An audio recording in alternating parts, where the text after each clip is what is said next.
Prendre la défense de l'Ukraine, oui, mais sous quelle forme? Au-delà des sanctions économiques imposées à Moscou, la question d'un soutien militaire aux côtés de Kiev semblait encore il y a peu diviser les Occidentaux. Le pays n'est ni membre de l'Union européenne, ni membre de l'OTAN. Faut-il alors lui livrer des armes ou bien n'apporter qu'un simple soutien logistique? Sous quelles conditions? La décision, inattendue, fait désormais l'unanimité. Pour la première fois, l'Union européenne financera l'achat et la livraison d'armes et d'autres équipements à un pays qui est attaqué. L'Union européenne s'est engagée à livrer des armes au régime ukrainien à hauteur de 450 millions d'euros au total, une première.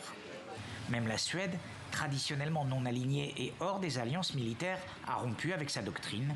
Ce n'est pas la doctrine suédoise d'exporter du matériel militaire.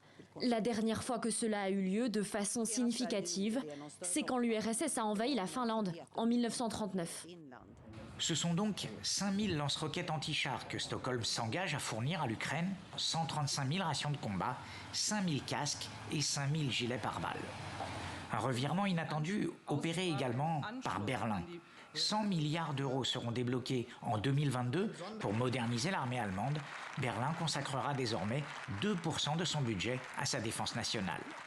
L'invasion de l'Ukraine a agi comme un électrochoc pour les Occidentaux, conscients que leur sécurité dépend aussi de la capacité de résistance du voisin européen, alors que Vladimir Poutine vient de brandir, au moins par les mots, la menace de la dissuasion nucléaire.